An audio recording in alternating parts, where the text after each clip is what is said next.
So what if we protocolize all of this and we make it so that applications can all consume the same data and write back to and aggregate data so that we effectively deplatformize the data around users' interactions with artists or their music online? That was the vision. Can we create meaningful data around artist-fan connections and relationships without offering playback? We actually wanted to really start to change things. Welcome to For the Record, a casual, mostly unedited conversation series presented by Greenman, where we speak with music heads about their stories and the music that makes them. I'm your host, McKeegan Voice. Today on episode 50, I spoke with Jack Spallone. Jack started his music career talent buying for live performances and artist management.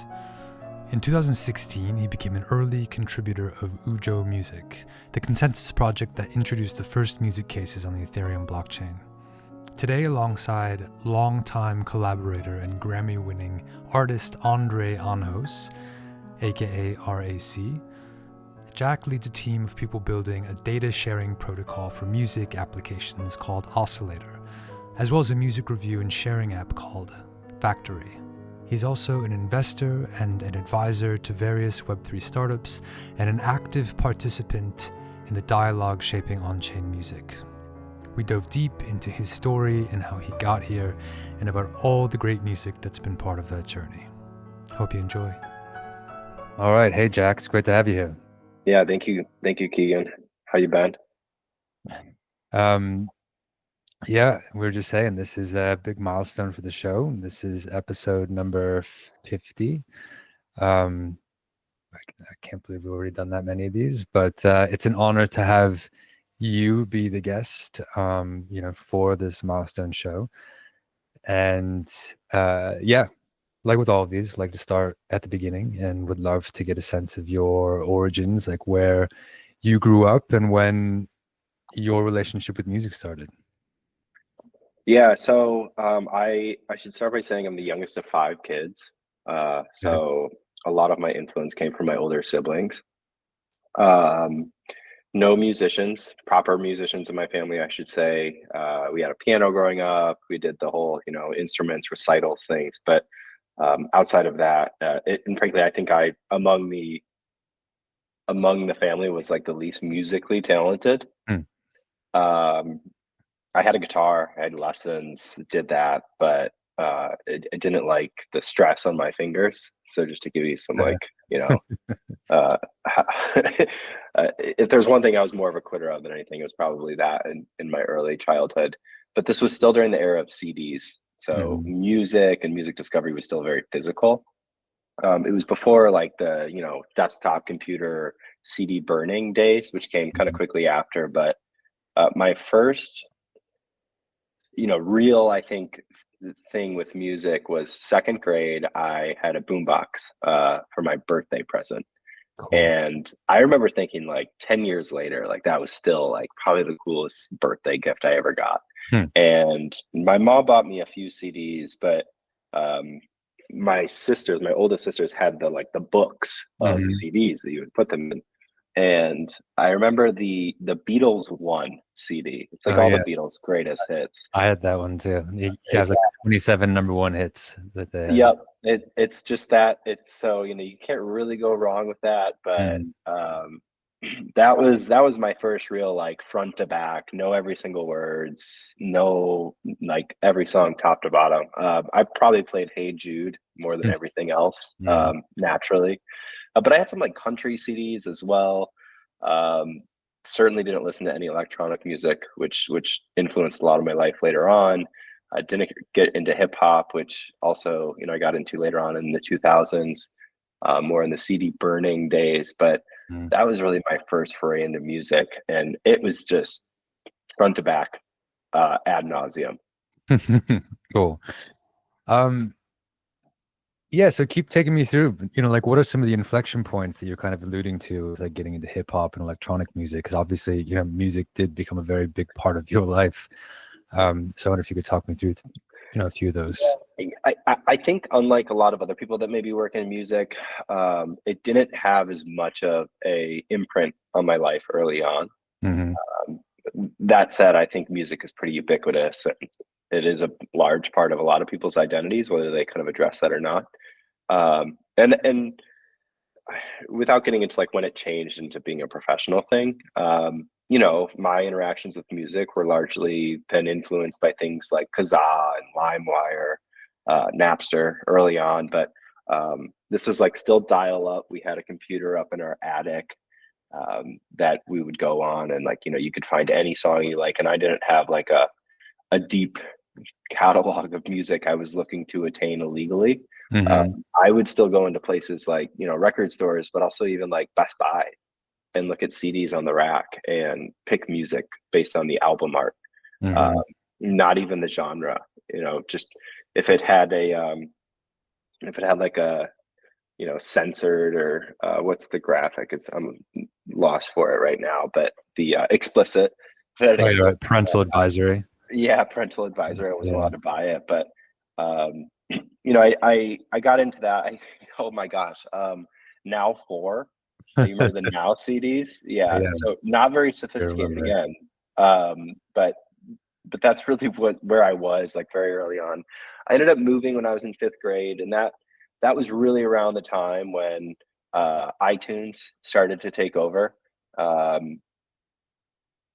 Maybe shortly thereafter. We were still kind of in the CD era, but we were like putting our burned CDs on iTunes. You know, we had the Windows media player and visualizer that comes to mind. And I think I still had a Windows computer, so that was largely my experience. But a lot of my music came from my immediate older brother, and he was always a lot deeper into music and like the history of music and artists and their stories than I ever was.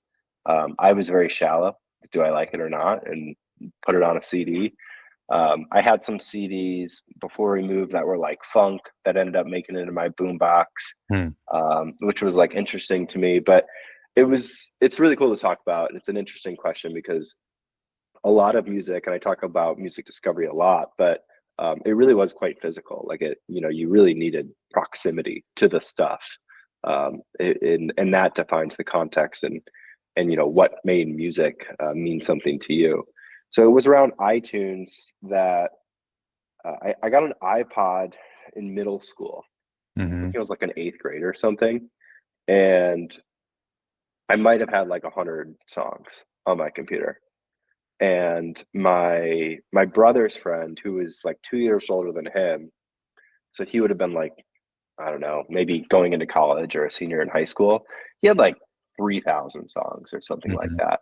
And so one day I just took my iPod over to his house and plugged it into his iTunes, as one used to do.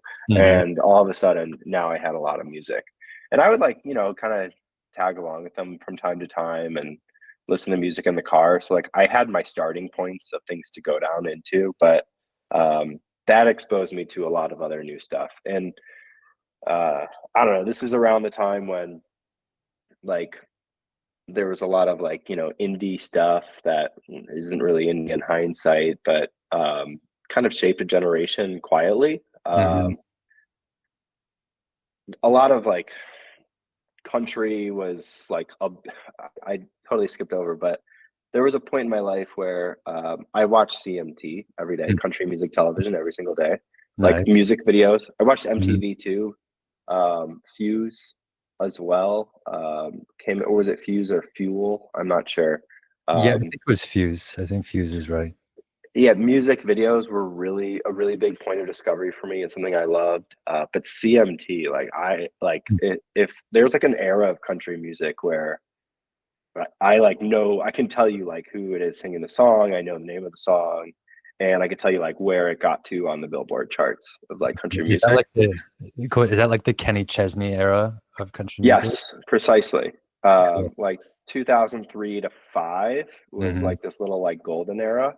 Yeah, and it was like very like almost like manufactured like Nashville, you know, rock, like country music.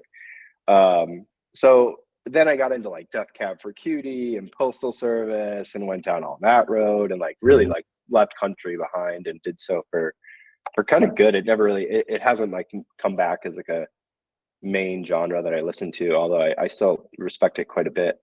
At the same time, like Kanye West, a lot of like really big names. I was quite young, so again, wasn't very sophisticated.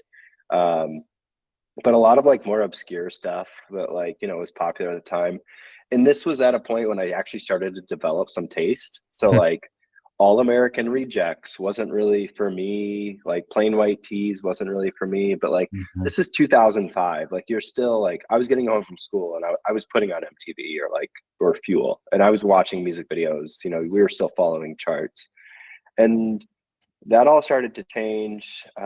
It wasn't until around like I want to say 2007 that I started listening to like Daft Punk, and then some like other. I wish I could find the names of them, but like some like really random, really dancey stuff that I was like ripping from.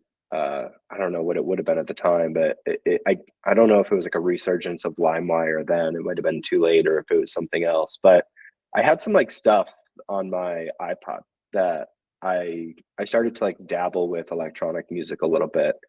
But I was kind of late to electronic music. I was a little bit younger than like the early wave of Bloghouse. I really kind of came into the later wave of Bloghouse, like post 2009. I wasn't there like 2005 to 9.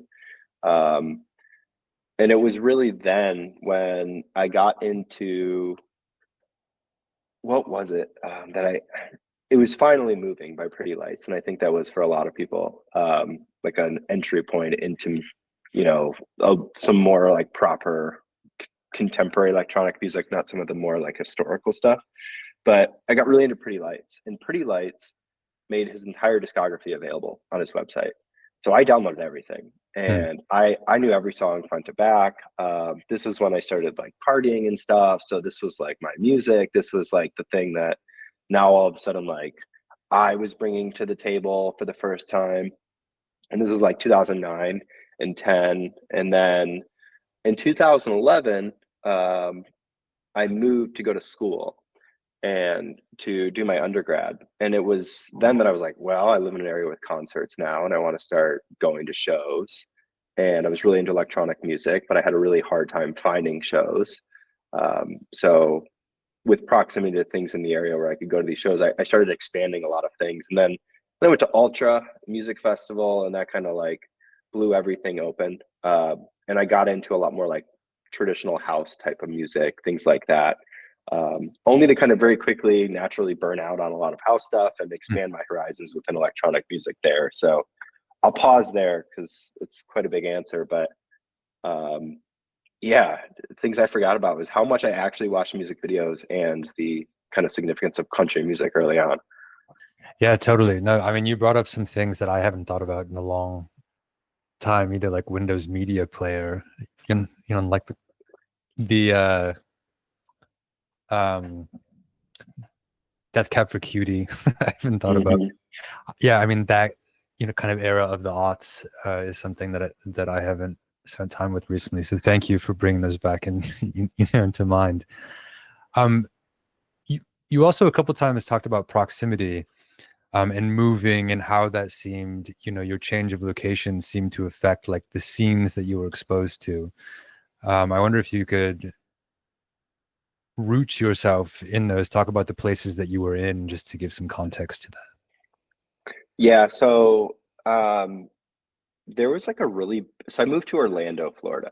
I was living in Florida, and where I was from, there was no concerts. Like there was maybe like a local band. Like we did have a bunch of like ska and like screamo bands in high school. But it was more about like going and throwing elbows at your friends than it was about like the music. Although the music was cool. Yeah. Throwing elbows at your friends can also, that might be like a very like it might be like a very specific Florida thing, because I've talked to other people around my age that like have very similar experiences across living in Florida. So some more Florida man lore for you. Florida high school in the 2000s, so it's a bunch of ska and screamo concerts, reggae and reggaeton, and like even Jack Johnson is, like island, ocean, beach adjacent was big. A lot of stuff like that. Although that has nothing to do with the screamo stuff. So there was like those like very geographical specific things. I was living near a beach in Florida when I was in middle school and high school. And then when I was living in Orlando, it was around the time of like the EDM bubble. So I'll put it that way. So that was very much like pervasive in like college club scenes. And that was very much like a staple of that time. But this is like post Groove Shark, post YouTube Music, like squarely in the SoundCloud era. But prior to that, and I think the things that really influenced like the promoter and venue scene in Orlando was there was a long-standing like hardstyle scene. There was some like 90s like 4x4 like artists. There was some like pretty direct Moombahton influences and like DMB influences that like lived in Orlando, that like had some like long-standing monthly events that kind of were absorbed into the EDM scene, kind of like how everything like became homogenized under that acronym. Like there was some pretty like direct lineage to hardstyle and some new influence through like Moombahton and stuff like that, although they're like quite different. Shout out Big Mac. He's no longer with us. He died in a car accident several years back, but he was like a big Orlando artist who worked like directly with Flosstradamus. So it wasn't really my like scene, but I started working in that scene. It wasn't really my music taste, but I started working in that scene, helping out with like photography and coverage of events before I did end up getting into talent buying. But that was largely what sold there. And that kind of largely became the kind of breeding ground for what ended up becoming my career in music, where I went from being really interested in going to shows to having this issue where I couldn't find shows or find when they were, where they were, to creating websites so that people could find them, to then being reached out to by promoters that wanted to leverage basically this website to show people where their shows were, to getting to work directly with promoters, and then getting into talent buying itself. I mean, that's where the tug and pull came with like, I had to serve the market, not serve what I wanted to book or listen to. So although that was changing and there was different pockets of markets, you know, you had like the fraternity and sorority kind of class of people at schools like UCF. I didn't go to UCF, but UCF was nearby Orlando. And I'm not sure how many students go there today, but it was, I think, like one of the top three biggest school populations of undergrads, like 60,000 kids. So if you could like market to that audience, like you really could sell kind of any show. Right. So that's where it got interesting to me, because getting involved with a couple of the weekly and monthly club events in 2011, 2012, 2013 in Orlando showed me some pretty quick economic things around what sells and what doesn't. You could have a bunch of local artists do a monthly event or a weekly event, and your margin as a talent buyer is going to be much, much greater because people are going to show up regardless, as opposed to booking something that they might want to see. Like we did a knife party once. It was awesome, but we spent like $20,000 just to make it happen. Right. And we didn't really break even. But from like a marketing point of view, like we did it outside in a parking lot. We had so many people show up. And I like to think a lot of those people started coming to our weeklies or monthlies thereafter as a result, and where we would really make our margin. It all kind of came crashing down in, what was it, 2014? I want to say maybe 2013. I really wanted to book Flume. So we got to a point where we started working with agents. We would start booking out like multiple dates in Orlando. We knew the people in Miami, we knew venues in Miami, we knew Tampa market, we knew the Gainesville market where University of Florida was, another big student population. And we were able to like get better deals by booking 3 or 4 dates. So then we ended up kind of becoming like part-time tour managers, TMs on the ground in Florida for like that leg with people, with the actual TM showing up. But there were typically fly-in dates. You know, these were like DJ sets for the most part. And we'd have these folks come in, and then we'd go around to these different cities, have them do shows. And that worked out really well. But it was an event in Gainesville where we had the Knox booked. And the Knox were like really cool for us at the time, and they would do really well with like those college scenes. But it was my buddy and I who were doing this talent buying. We looked at each other and we're like, I think we were like, and we had Cruella too, actually. That might have been who it was. Like, and Cruella was like at their peak at the time. And we're like, we want to book someone else. Like, you know who'd be sick? And I'll never forget this now. We're like, RAC. RAC would be sick. Like, that's a lot more like sustainable music. Like, we would love that. And we were like, it's too expensive. And then Flume kind of came onto the scene. We both loved Flume. We were both kind of like, were our own style of curators on SoundCloud. Like, we had these, like, we were into the music blogs now. There's a whole separate story about how that all happened. But we took a chance on Flume. We spent $10,000 on a fly-in date for Flume, and we just ate our lunch. We had like 300 people show up to like a 1,500 cap venue. Yeah. And meanwhile, Flume's going around like playing to 20 to 30,000 person shows, cap shows in America, and like they had a date free out that they gave us, and they're like, all right, we're never talking to those guys again. So that was the end of talent buying for me. I was done. I was like, I'm done with this. And I had a cool little thing going on with management at the time that I decided I was going to put all my energy into. But I was also still an undergrad. But that was some of the more geographical specific things that ultimately ended up setting the course for what became kind of my career later. Cool. So you were already aware of RAC at that point in your life? Oh yeah. There was a time I was in Boulder visiting my cousin, and one of his friends put on, was it a Mr. Little Jeans remix by RAC? And I was like, who's this artist? And they're like, oh, it's Mr. Little Jeans, but like the artist is RAC. That's what you're hearing. I was like, I love this. And yeah, that was the first time I heard of RAC, and a lot came thereafter, but yeah, that was it. Cool. Yeah, I mean, let's keep following that thread, because I think probably most people listening don't yet know the connection that you now have with RAC. But I wonder if you could tell the story a little bit, about Ujo Music and how that connection happened, and then work our way forward from there. Yeah, well, let's back up, because what was happening at the time of doing all that talent buying was I was booking local artists, and one of them was DJ Nexus. And DJ Nexus was great because we had some artists that we booked, and like they would just like, they'd burn the crowd out. And then you have like the person you booked come on and they're like, all right, what the hell? Like, this place is fried. Everyone's already crazy. DJ Nexus like always played like what we were calling at the time a new disco set. And like really it was warming up the lobby, and it was nice. Kid from Miami. And I went to school with him at a place called Full Sail University, where I went for a year. And we met through the music scene in the area. But Miles ended up buying half of EDM Sauce, one of the blogs that was tracked on Hype Machine. And him and another guy that we knew that did like a filming or live streaming of events. His name was Braden. Wanted to manage artists, and they found this artist on SoundCloud. Braden did, named Thomas Jack. And they're like, we want to manage him. We would love some help. So it's like, all right, I'm down. Like, what do we want to do? And we were able to, like, without fail, get every remix that we were putting out, and we got up to like one a week, one every 2 weeks, to just get it on Hype Machine, and then it would rank.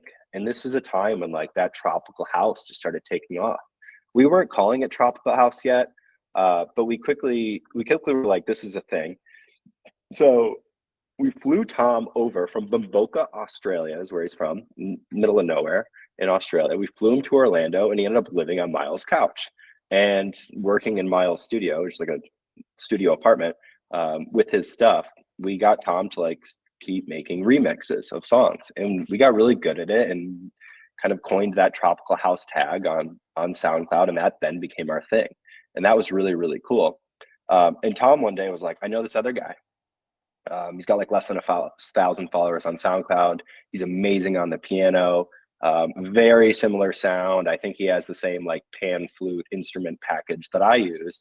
He's doing it with the piano. He's great, and he can do a lot of original stuff too, but some of his early remixes are really good. And we're like, yeah, this is good. It could use some work. His name was Kira Goval, or Kygo. So we hit this guy up, and after a long, I think like 2 months of doing the Hype Machine thing with him, and getting number ones, he agreed to let this group, we were calling it Everyone Eats Group. He agreed to manage him. So at this point in time, I was kind of, the Flume thing had actually happened right in the middle of all this. I was still, again, working on my undergrad, and things were going well with Tom. Kygo agreed to let Everyone Eats Group manage him. There was a little bit of like a falling out with Braden and Miles. I don't think that's a problem to say that. And then I kind of just distanced myself from it. And next thing I know, like within a year, I think Kygo blew up. It really wasn't long. It didn't take long at all. And Miles ended up moving to Miami. After considering moving in together, where he went his own way. I kind of was like checked out of the music stuff. I didn't really I was like, I want to be an entrepreneur for sure, but I think I want to do something a little more sophisticated than music. And it was at school. I was studying in a liberal arts school. And I joke, they teach you all about what's wrong with the world, but they don't really tell you like what to do about it. And I was like, well, this sucks. And this is like when people started talking about Bitcoin as like, oh, this is gonna, this could solve the world. And, I learned all about the Federal Reserve and like what is money and the whole philosophical question about that. So I was kind of getting into like this like weird corner of the internet through like blog articles about like Bitcoin for like non-engineers, really just like high level social applications of it. And that led Ethereum right onto my doorstep, where when that came out, it was like, oh, this is that, but like perfectly realized. And so I thought back a lot to those like remixing days where we were trying to clear licenses for a lot of those remixes and like how much of a pain in the ass that was. Combine that with the fact that Adele, Taylor Swift, like they didn't have their catalogs on Spotify at this time because of songwriting royalties. So like it was very mainstream knowledge that streaming didn't pay well, and it was shit. And Berkeley School of Music put out a report in 2014 on the like inequities of music streaming payments. And at the very end of it, they mentioned maybe blockchain. And like that for me, like my knowledge of like the public discourse of streaming, my hands-on experience working in music, and my interest in this new thing with blockchain was like, you know what? I want to work in tech. I want to be an entrepreneur. I just don't have an industry to apply it to. Looks like it's going to be music after all. But at least I won't be working in the live stream, at least I won't be working in the live performance industry. I won't be working in the management industries. I'll be working in a more sophisticated end of the music space. So that then led me to New York. I couldn't get a job at any blockchain company. There was really only one that I knew of that was like even thinking about like consumer social applications, let alone music, and that was ConsenSys. Obviously others existed, but they were more financial in nature. They were more infrastructure related. So ConsenSys was relevant, and they had like I did my capstone at school on what could blockchain do for music. And my thesis was this can change streaming payments, and this could change the efficiency of transparency around streaming payments. And by the time I finished it, Ujo Music had done the thing with Image and Heat. So it went from here's a thesis to, oh shit, there's actually companies doing it that I can point at as a use case. I was connected with George Howard at Berkeley School of Music through a friend that I went to school with. So we would keep in touch over email. And I also got connected to Resonate, based out of Berlin, but the streaming cooperative. And this is around 2015. And through that, I got in touch with Peter. I was like, I'd love to help out any way I can. So I was like, let me do like all of your business development and operations in North America, kind of like a broad term, but remotely.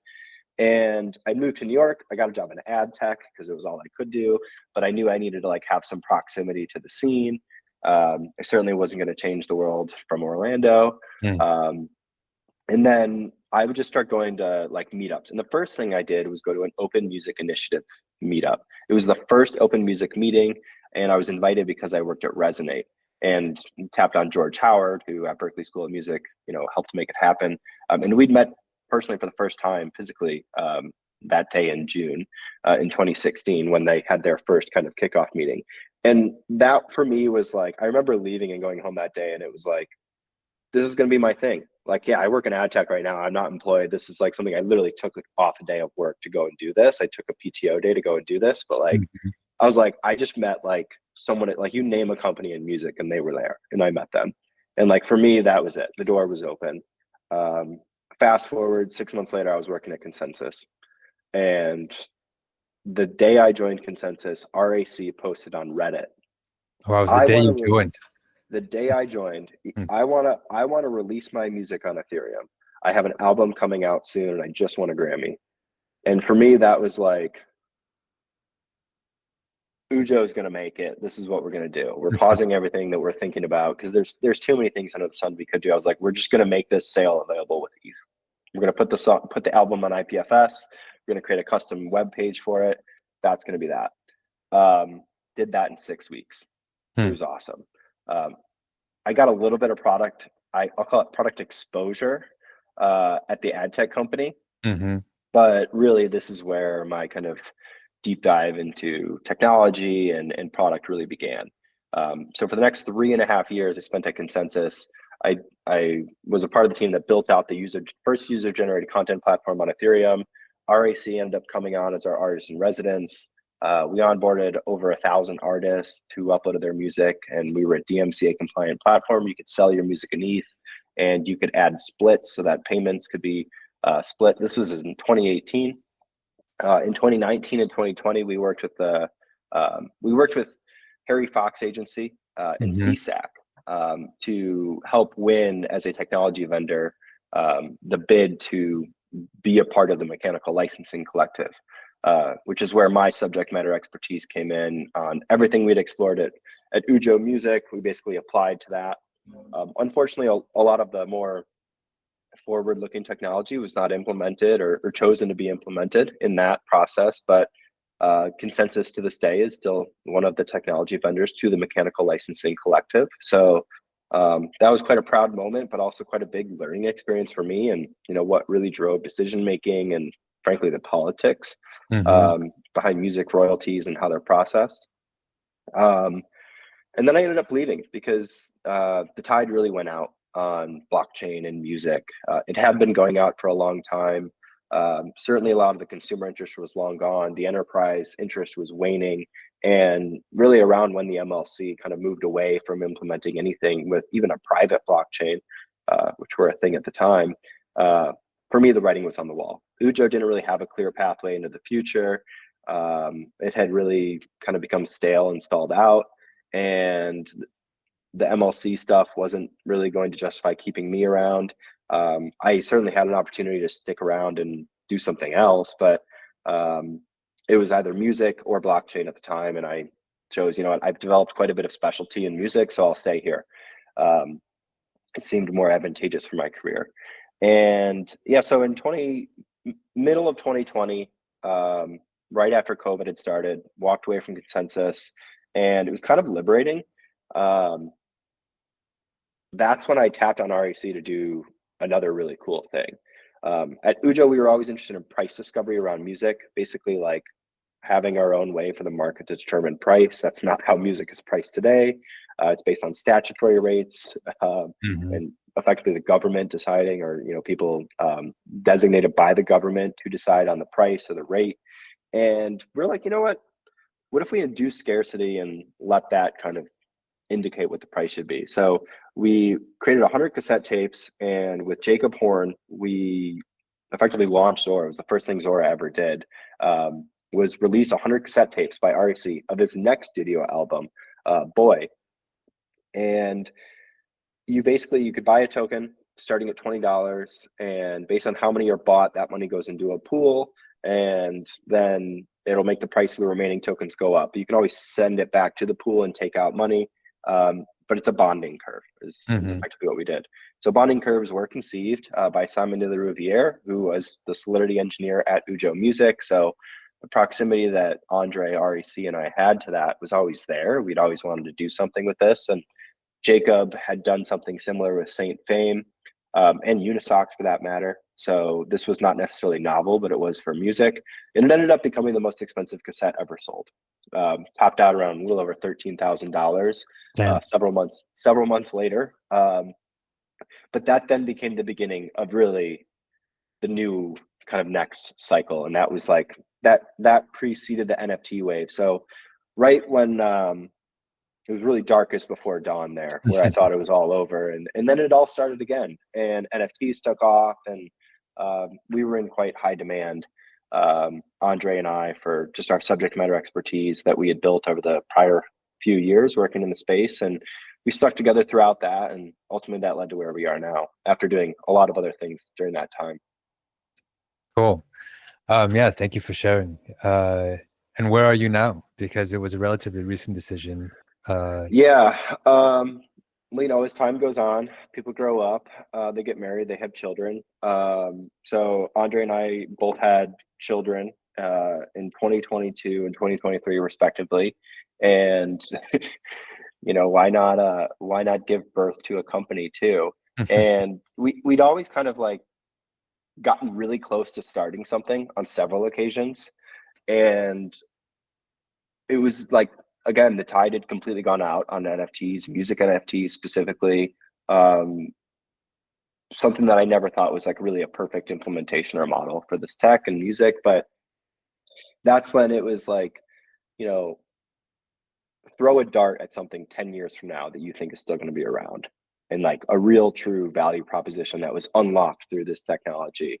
And we kept just going back to like composability. And for Andre, this is a big thing. He's built quite a few large audiences in very different places online, whether it's Twitch or SoundCloud, Patreon, places like that. But they're not portable.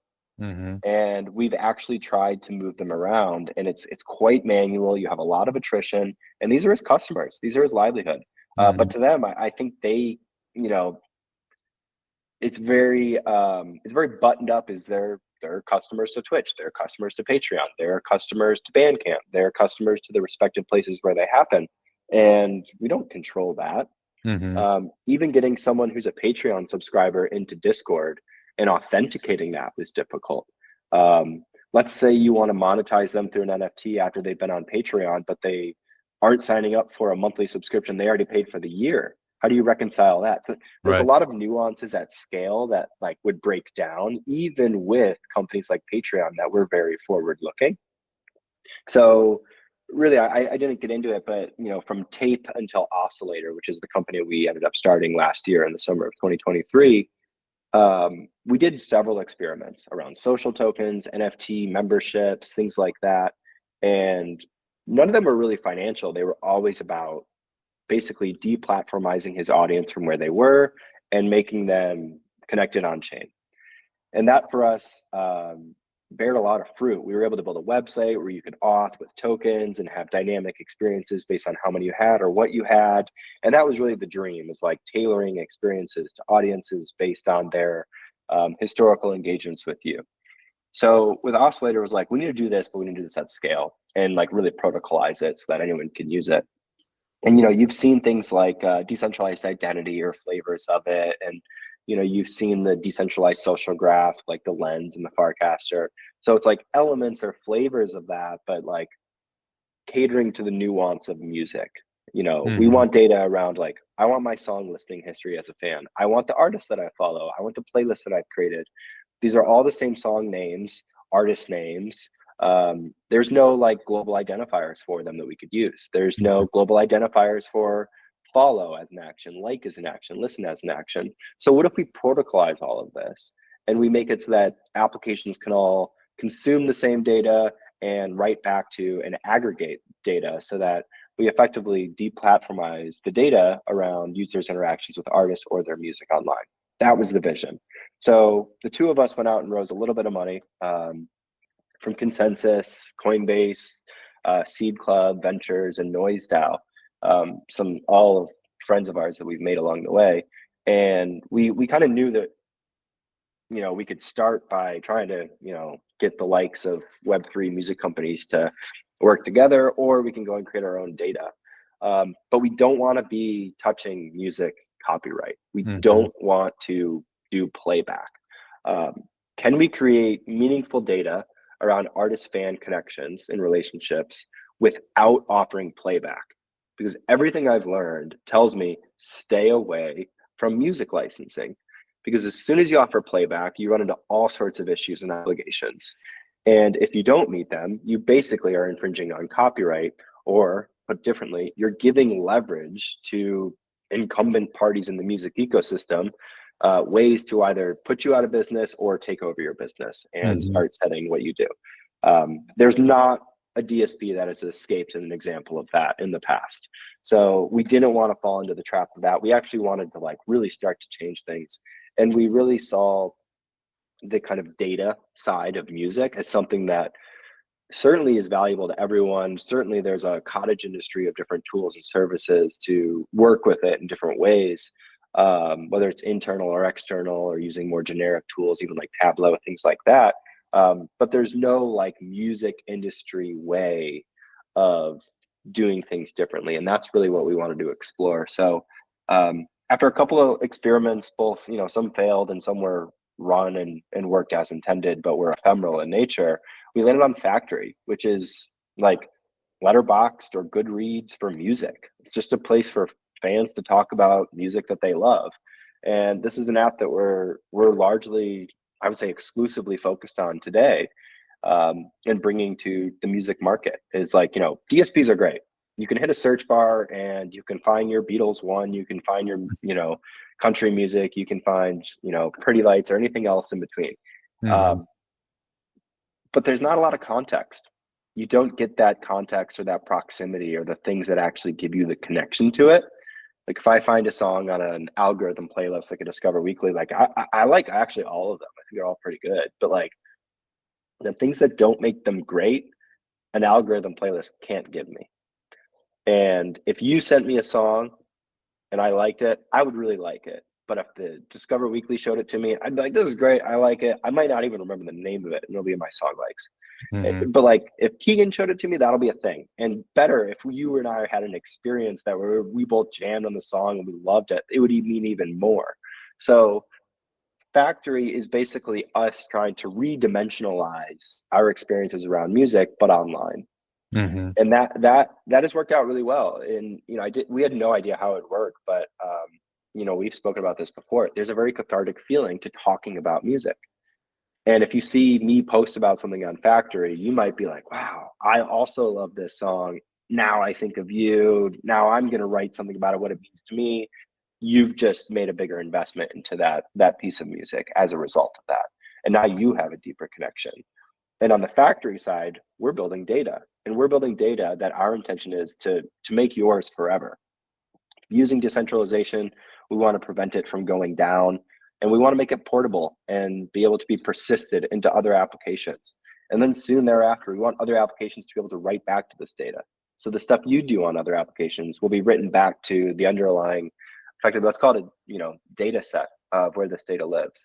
And we want Oscillator basically to guarantee that this is not ours, this is everybody's, so long as it's maintained, and any application can plug into it. So there's a lot of work that we need to do on the Oscillator side and the protocol side to really make sure that that is future-proof. But starting with Factory, we're really standing up a set of data that we think people are going to want to have, they're going to cherish, artists are going to find valuable if we can surface it to them. And applications are going to, you know, it's going to be table stakes to include it if you're providing a music experience. You have data available to you that you can use, or you don't have to use it. Why would you not use it? So that's where we're at right now. And tomorrow we've got a new UI release of Factory. So had about 1,000 test users over the past several weeks, and we're really going to be ramping up. And our goal is to reach 1 million users app downloads in 2025. So hoping to get the iOS app out this year, and then in the App Store 1 million downloads in 2025. Again, it's Letterboxd for music. There's nothing crypto or decentralized about it. If you want your data to be available in other applications, we may require a conversion later so that you sign your data with something like a smart wallet.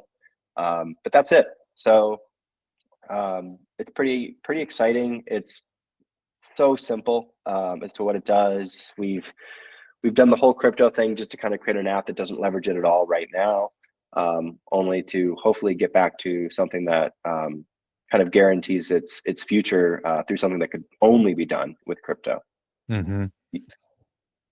Yeah, totally. Thank you for sharing. I appreciate that work. I love that word, to re-dimensionalize. That feels right. And it's kind of guided a lot of the work that I've done in my career as well, just trying to recontextualize music. Actually, last night I had a conversation with somebody who I'd never met before, who had seen what I posted on Factory.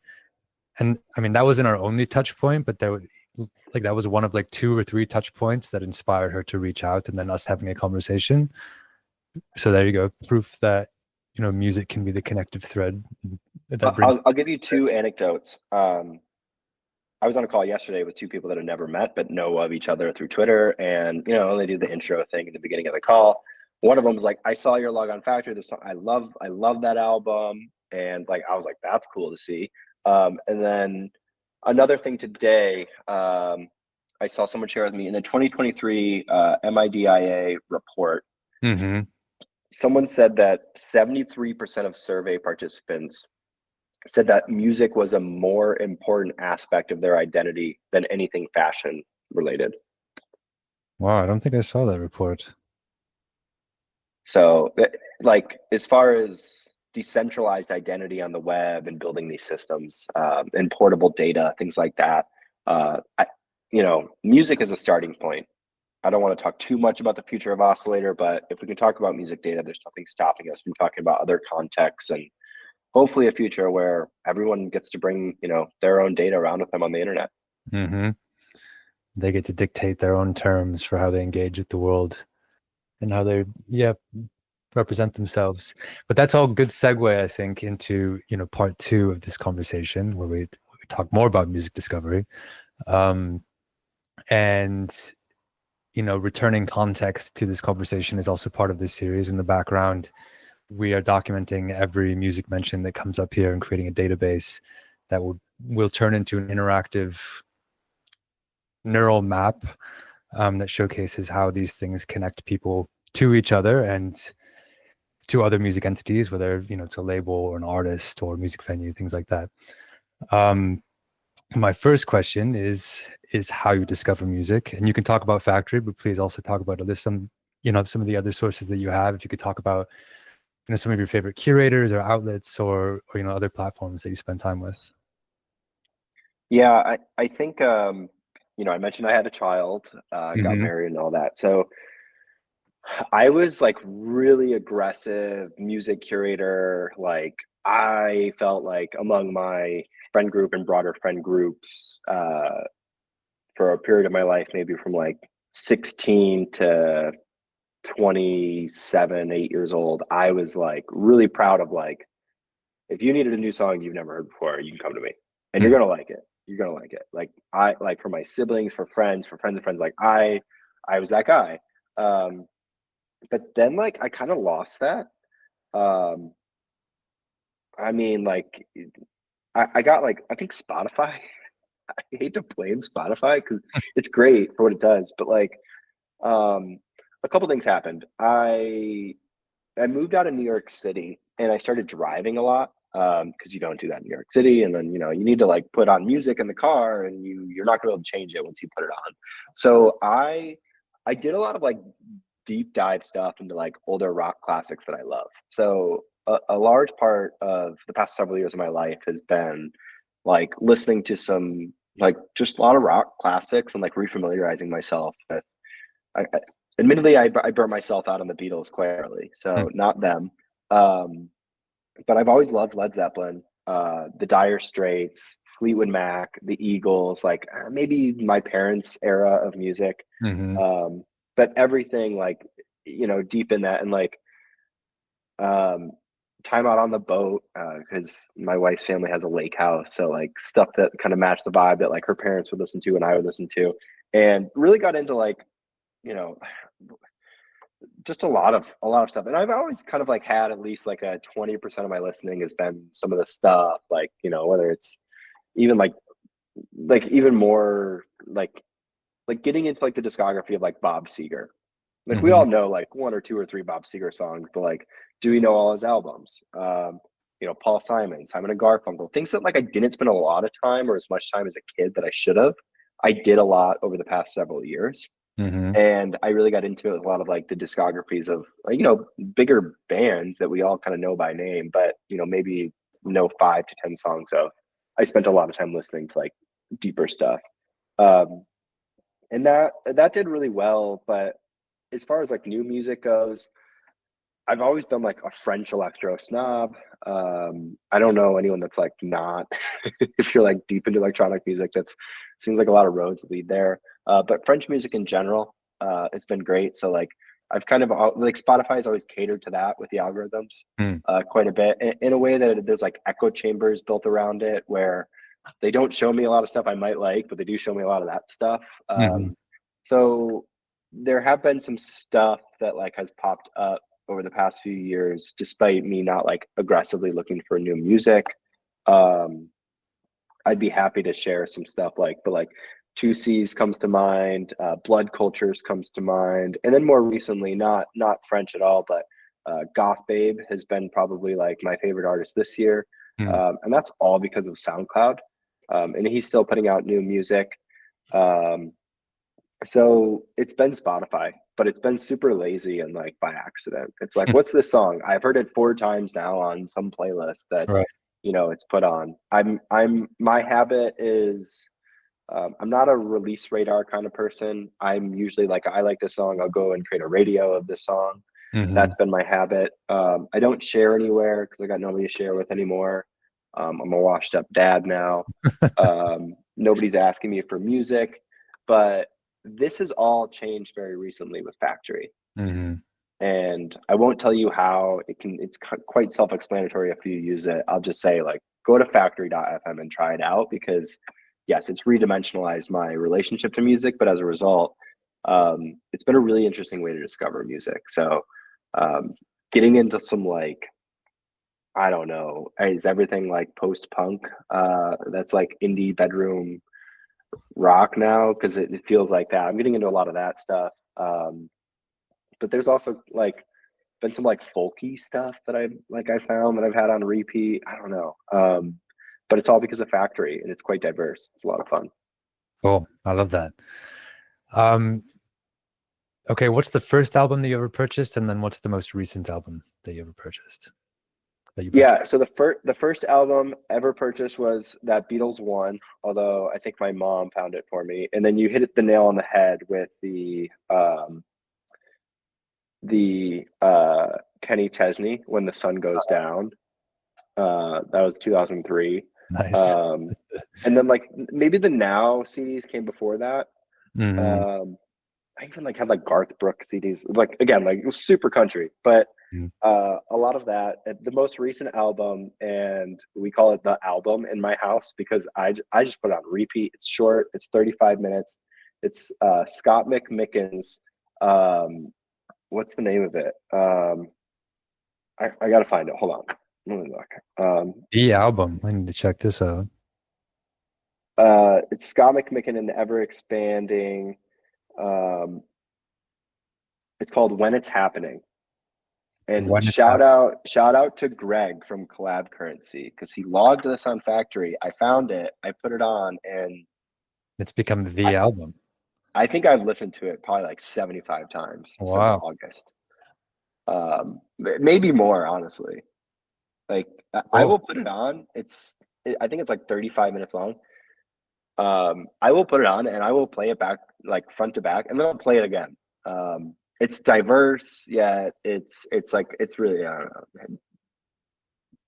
Listen to it and then log it on Factory and let me know what you think. Okay, sounds good. Deal. Cool. You alluded to this a little bit in the first question, but who are 3 artists of note that you heard for the first time in the past year? Goth Babe, 2Cs would be one.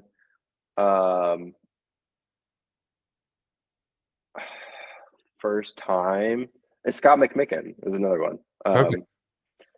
Yeah, I probably have listened to Goth Babe prior just by like Spotify, but I like finally put a finger on it. Like, what is this? Yeah, I think that makes a difference. It's like 3 artists that you intentionally connected to. Yeah. Okay. This is the big one. Going to a desert island and you get to bring 3 records with you. What are they? Well, I'm bringing the album. Of course. I'm bringing my boy Scott McMicken with me. I would say Flume, his debut album, self-titled.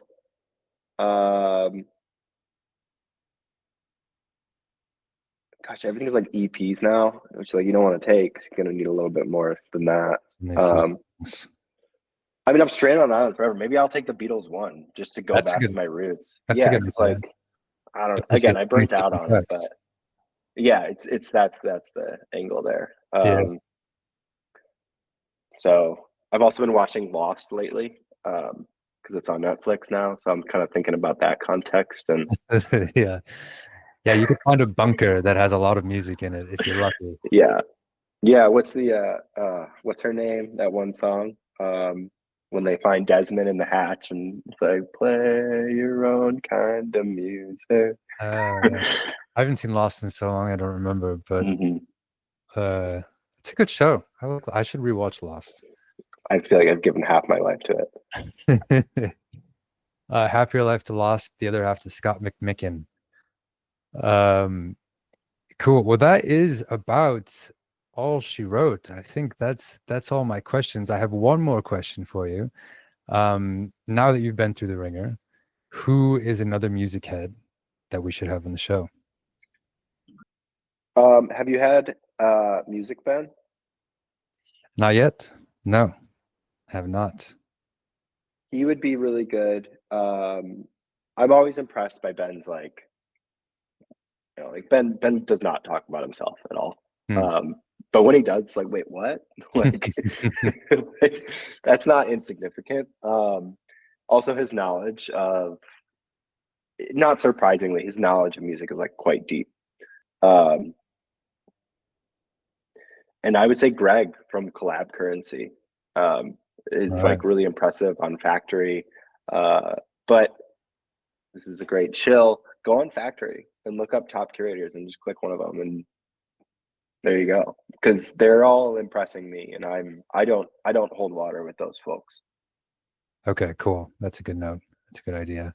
And yeah, I mean, aside from Factory, for folks who are listening who want to follow along with what you're doing, anything that you've been part of, where is the best place for them to do that? If you can tolerate it, my Twitter. Quite obnoxious though. You're probably better off just going on Factory and checking that out. If everything works out well, that'll be my focus for quite a bit of the near future. And my Twitter is largely just me yapping about it. So, but yeah, if you'd like to chat, I would love to connect, and Twitter DMs are open. Cool. But yeah, sounds like all roads lead back to Factory. So we'll leave it there for now. But yeah, Jack, this has been great. Thanks so much for your time and your thoughts and for sharing your stories. We've had quite a few conversations already, and I learned a lot of new things that I didn't know before. So thank you for sharing. Yeah, thanks for bringing me down memory lane, and appreciate you having me, Keegan. Cool. All right, man. Well, that's it for now. All right, thank you so much. All right, absolutely. Be well. You too. Bye. Thanks everyone for being here. That is a wrap on another episode of For the Record, a conversation series with all manner of music heads about their stories and the music that makes them. It's a production of Grey Matter and the new Crate Coalition experiment in building connected listening graphs. We stamp every music mention that you heard here, from the names of musicians to DJs to journalists to venue owners. And in the background, we're mapping these names to form those yet unseen connective threads between. Want to get involved? Check out our website, greymatter.fm. It's Grey with an E. Or you can come hang out in the Crate Coalition Discord. We'll see you next time.